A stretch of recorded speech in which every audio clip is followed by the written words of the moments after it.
fine line though. Like I said, up until, I mean, you're talking, for me, up until winning World's Strongest Man, so being the best in the world at strongman, Right. I was still having to work part-time and do all of that to make ends meet and make it all work. And Right. it's, you know, it's a lot different, I think, for an American to do it, because there's sense. so much other stuff, and People don't care as much about strongman here, right? yeah, it's just tougher to kind of get established. But we care, Brian. Yes, I know. Yeah, that's why I'm here. It's a family environment here. You know, like I'm not getting kicked out.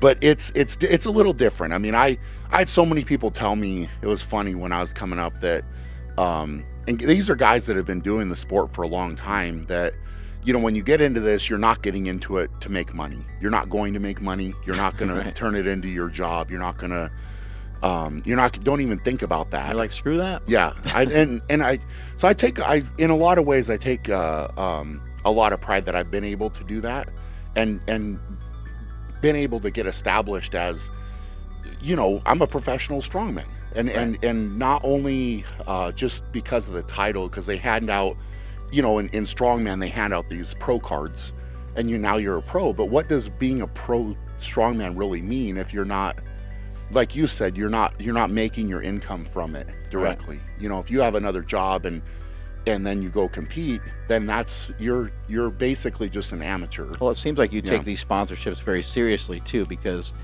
like with our relationship, you've always done such a good job, but I see that you're sponsored by other companies as well, like Rogue Fitness and 8-Man and a few others, and I always see that you're like mindful of the fact that you're sponsored, where sometimes some of these other people, they may not be paying attention to that, they may not consider it a job, but you're handling it like a professional should handle it. Like, I'm sponsored by these people, there's an exchange going on here, and I should try to give them their value, and maybe if I give them their value and then some, maybe they'll look at me and say, hey, you know what, we should do more with this guy. Yeah. Right? Is that kind of the concept? Yeah, I definitely try to be very aware of it. I mean, it's hard, you know, it's hard trying to, I mean, I've gone to the point now that I've hired a media guy, right, where I pay him. You don't have to think about it as much. Yeah, here, throw this shirt on, let's take a picture. Exactly, yeah. His job is, you know, I'll tell him, like, you know, a couple days ago, like, we put out a video, and it was a slingshot video where I'm putting on the, you know, the new X sleeves, and right, and I'm like, I want to promote this, you make a video to promote this for me and help me, because I can't put that video together, and right, it has more impact, like kind of a, you know, catchy kind of advertisement, if you will, right, but people still enjoy it because I'm training, and, you know, you got the music to go along with it and all that. Yeah, so makes it way better. That's, you know, for me, that's an investment that I made in hiring somebody to help me do that, because I know that it'll mean more to my hopefully mean more to my sponsor relationships, because I've got that guy, or if we need a video clip of something, or we need a picture of something, he can do it, and I can bring him along and he can do that for me. But then again, that's another step kind of in the right, evolution of getting there, because you can't, you know, he's expensive, he costs right, money, yeah, and that's not something I could do. Probably even 4 or 5 years ago, I couldn't have done that. right. You know, I needed to do more of it on my own, and it's just trying to grow. You know, I'm constantly trying to grow and to evolve, and I think a lot of the things that you can't really grow much more than no, than you already have. we're gonna run out of space. Yeah, Got a new facility. yeah. Grow. That microphone stand doesn't get any taller. Yeah, dude. yeah. We're maxing everything's Everything's maxed out. maxed. That's So what all does right. it mean to be a professional strongman for you? Like, what does it all entail, top to bottom? Give us you know, an average day for you. What does it look like? I mean, What's your morning ritual? Like, take us through a whole day. Yeah. Well, being a pro strongman basically means that's my whole day. Basically, is what it means. I mean, everything goes into it. So it's time management. you know, and now with the family, that's a big part of it. So in the morning, it's you know, doing breakfast with Braxton mainly, and then trying to help get him ready so we can send him off to daycare and spend some time playing a little bit. And then from there, then kind of get into the work and making sure that I've got my food out, and if I have to do meal prep or do anything else. How many meals a day? 8? It's mainly 6. 6 is what I'm doing. But still, you know, you put a couple hours, 2.5 hours between all those. I mean, that's 12 to 14 hours of eating probably. And then, you know, some training time, recovery work, you know, if I have any appointments that I have to go to, all of that goes on top of it. And it's funny when you talk about it, it doesn't seem like a lot, but if you're going to all these different things and then sitting down to eat, stopping what you're doing, the day goes away so fast. Yeah. It's amazing at night, and I just sit down and then I'm thinking to myself, wow, that was crazy, and now we got to get up and do it all again, you know. But it's a grind is what it is. I mean, it's something that's it's a lot of work. It really is. Each meal is going to take you about 20 minutes or so to eat, right? And your training time is probably in the neighborhood of 3 hours, if not longer sometimes, especially with the event stuff. An hour could go by just trying to set some of these things up, right? Yeah, for sure. It's some of the events are very hard to set up. I mean, if I go do a truck pull or something like that, you know, it's taking equipment out there, it's loading somewhere, all the equipment up, going to the fire department, you know, I mean, that can take hours, you know, hours, and then warming up and like, oh great, setting that up everything. Giant is out there again. He wants to pull our truck. Hey, we have to actually use this thing for fires. Yes, yeah, you know? Yep. You know, ironically enough, they've never, I think only one time they've actually got a call where they needed to leave, and we had to stop the truck pull and they had to leave. But we always get pretty lucky with that, you know. Or I use a truck that it's not like the active duty truck. Right.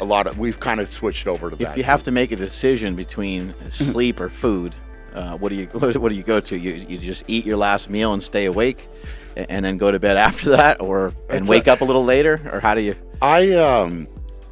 Normally, I find myself in that predicament a lot. That's kind of actually why I ask. I would say normally what I will do is I will get the meal down and then go to sleep. Right. It's pretty common for me to go to bed after eating. Right. You know, and some people say that it messes with their sleep. I don't really feel like it does too bad. Right. I guess it depends on how much I eat. But you definitely can't skip the meal. I feel like that's, you know, need the energy. Sleep is super, super important, but you cannot be skipping meals. That's not part of the plan for sure. That's not what it takes to be a pro and to be a champion, right? You got to have it in. How many grams of like right now, like how many grams of protein, how many grams of carbs and things like that? Do you keep track of all that? Yeah, we're I think the goal is around 400 grams of protein is what we're trying to shoot for right now. I've been higher than that before. Right. And not really lower. It's about 8. Is that about 8 ounces with every meal? 8 ounces of some sort of meat. Normally 12. Oh, okay. 12. Yeah, 12 after cooking. So I normally weigh it out after I've cooked it, and it's about 12-ounce portions normally. Right. Depending on kind of into a contest, I'll get up to like 14 ounces, which is a little bit over. Definitely over a pound of meat.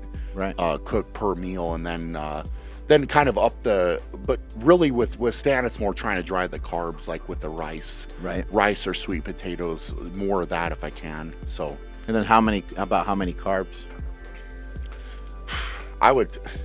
It has to be at least 1,000 grams. And is that like weighed and measured too, or you just? No, it is measured out. Yeah, I would say most meals I'm at 2.5 to 3 cups of rice. Wow. Each meal. So it's a big. I mean, it's really a big portion. Yeah. Once you get almost a pound of meat or at a pound. Is it hard for you to get down sometimes? It can be. Yeah. Every once in a while, it probably gets the better of you, right? Yeah. It doesn't get the better of me, but you make it happen. We have to get focused to get it in. You know. Yeah. Yeah. It's funny day to day. A lot of times, now I'm kind of programmed where I'll get hungry, and I'll be ready to go. Right. Yeah. The food.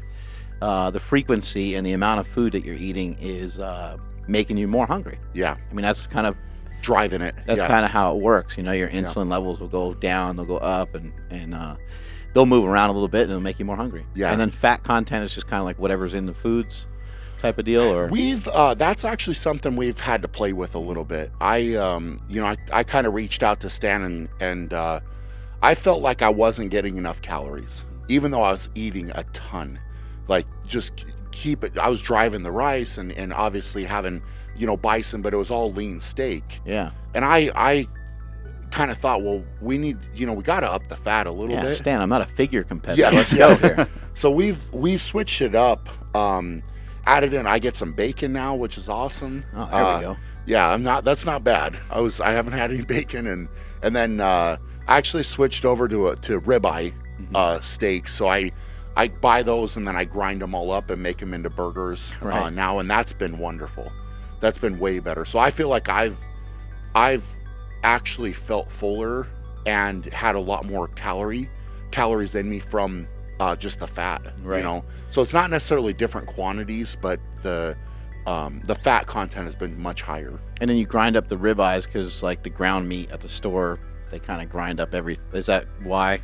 It's easier to eat. It's just easier to eat. So probably tastes really good. Yeah, if I don't have to, kind of sit there with a steak and cut it all up and all that, I would rather eat ground meat if I can. Yeah. Forget cutting and chewing. Yes. I mean, chewing on the steak. It's awful. Well, then you up the eating time too. Yeah. Right. So I mean, if you think about it, you go six meals a day. So bodybuilding, there's all these weird rules. You can't even do that in bodybuilding. You can't do stuff like that. Like, they don't let you. Like, you have to, like, chew it. It's like part of the. It's part of the. Part of the whole, like, metabolic process. They're like, no, you can't do it that way. And I'm like, why not? Can't I put this stuff in a blender or something? Yeah. Like, no. You have to chew it. Yeah. I'm like. I wonder how even grinding up the meat. Yeah, because you're going to burn more calories just from chewing. Interesting. And that's where your digestion starts. It starts with your teeth and your tongue and your throat and the acid and, like, it's just part of the whole process. It's not that eating the other kind of meat is bad. It's just that chewing it, I guess, is what the hell's the word I'm looking for? But I guess, like, when you eat, like, celery, they say celery has, like, a negative net caloric intake. Yeah, you got to chew it, and it doesn't have that much nutritional value. So the bodybuilding stuff was weird. It already takes me long enough. Like I said, I mean, on a daily basis, I would say probably eating at least 3 hours. And then if you mixed in the prep time. I thought you said they both started with a P. That was close enough. Your mind goes there all the time. Yeah. Well, 3 hours of eating. I mean, there's got to be math. My dad's in the room here. He's an accountant. Maybe he could help us with the. I don't know. With the math, it's got to equal out to be at least an hour and a half of pooping, right? Because 3 hours intake you'd imagine a quarter of that would be outtake. Yeah. I'm not good with the maths, but yeah, that's about sounds 14 hours. Are you good? Do you have somebody here that's going to be timing me when I go to the bathroom? We might. So we might. Smokey will be standing right outside of the stall, looking at you through the crack, making it weird. Yeah. What goes into a training session? Is there a lot of a prep for just one training session? Like, is there a certain protein drink that you have right before you work out, and a certain drink that you have during the workout or pre-workout? Like, what does that look like? And then post-workout? Yeah, there's definitely a lot of prep, for me, and it's something I've actually I started working with Redcon One, and they've got a ton of products for around training, and that I haven't been doing. I mean, of course, with Stan, it's all the sodium and carbs and drive and all that, so I'm still doing that, but I've added in some of the Redcon stuff, and it's been amazing how my body's responded to the training session, because because of the length and the intensity and all that with my training sessions, it's been great to have the supplements during, right? And I feel like I'm able to maintain that level of training longer. Right. So that's been awesome. I mean, they've got a whole bunch of stuff. So I'm taking stuff before, during, and then after much more than I even was before. You probably don't take like a pre-workout necessarily, though, right? You probably don't take like like something that spins you up. You probably don't take like a caffeine thing or anything. I actually at times I do. I try to be careful with using it too much. Right. So it's, I think that the caffeine and all that can be definitely overdone. But it's time to deadlift, then maybe. Yes. Yeah. Bigger. Right. I do like before some of the bigger training sessions, and it depends on my day too with the kids. And, if I've got to shift gears, very, very quickly at night. Cause I put Braxton to bed, and, his bedtime is kind of 6:37. Right. And then we normally start training 7:15. So I've got to kind of wind down, calm with him, read him books, get him to bed, whatever, and then all of a sudden I've got to flip the switch to be like, all right, now I'm going to go lift a ton of weight. So it's an interesting. Before I had the kids, it was and you probably know this, like you just think about training all day, and you're already in the way. You're already amped up and ready to go. By the time that comes, it's like, all right, I'm ready, I'm already prepared. But with me, I've just got done playing with the kids for a couple hours and doing a bath and getting them dinner and all that, and then all of a sudden I've got to shift gears and say, okay, I'm gonna go get crazy intense and train.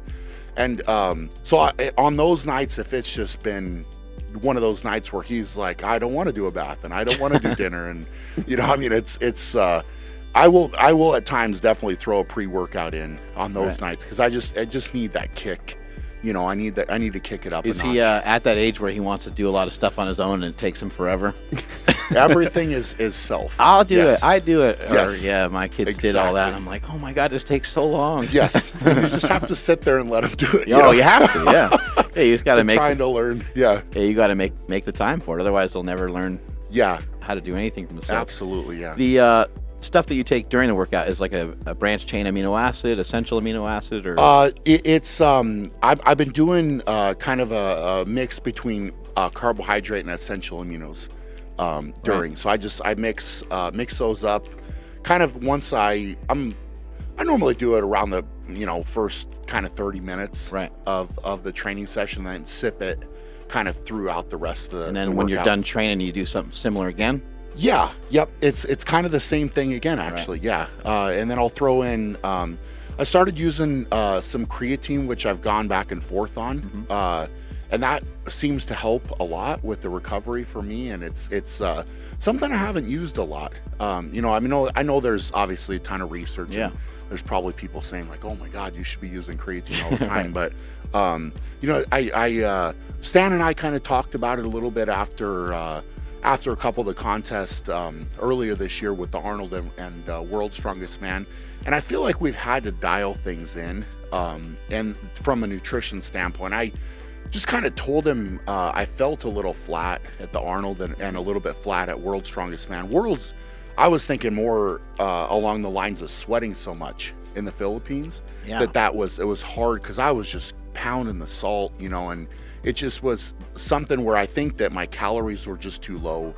And I for lack of a better term, I just didn't feel like I was getting pumped and full. Right. And how you want to feel when you're getting ready to lift massive weights. Right.